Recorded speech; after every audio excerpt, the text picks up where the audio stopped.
Delhi high court में रामलीला मैदान अवैध मस्जिद मामले में हमारी बहुत बड़ी जीत हुई है। मैं पिछले 8 महीने से चिल्ला कर कह रहा हूँ कि ये मस्जिद अवैध है और इस मस्जिद के अंदर डायग्नोस्टिक सेंटर चल रहा है, डायलिसिस सेंटर चल रहा है, बारात घर चल रहा है, अवैध पार्किंग चल रही है, भूमाफियाओं ने सरकारी जमीन के ऊपर कब्जा कर लिया है।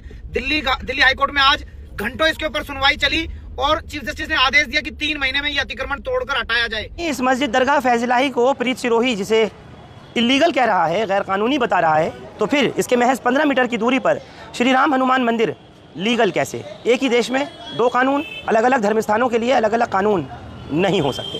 दरगाह फैज़िलाही से महज 15 मीटर की दूरी पर बनी हुई ये जो आप श्री राम हनुमान वाटिका देख रहे हैं, सामने जो मंदिर देख रहे हैं और जहां शिवालय का काम चल रहा है, ये इसको इलीगल स्ट्रक्चर नज़र नहीं आ रहा।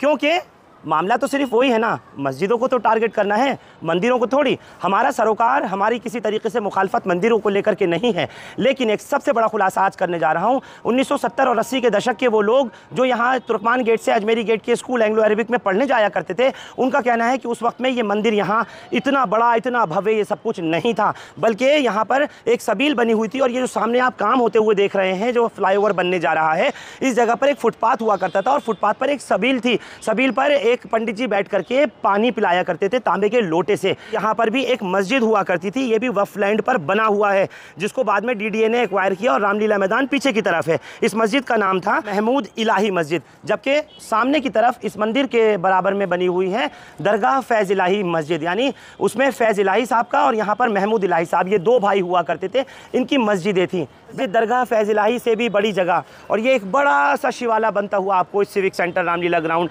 इसी आसिफ अली रोड पर बनता हुआ दिखाई दे रहा है। ये प्रीत सिरोही को दिखाई नहीं दिया। सोचिए कि मानसिकता किसको लेकर के है, घृणा और नफरत किसको लेकर के है? सिर्फ मुसलमानों के लिए ही ठेका लिया है, मुसलमानों की इबादतगाहों के लिए ही इसने ठेका ले रखा है। जो आप देख रहे हैं टाइम्स ऑफ इंडिया की आज की रिपोर्ट, जिसमें दिल्ली हाईकोर्ट के चीफ जस्टिस DK उपाध्याय और जस्टिस तुषार राव की कोर्ट ने ऐसा कुछ नहीं कहा है जिसको मस्जिद को लेकर के इलीगल स्ट्रक्चर बताया गया है।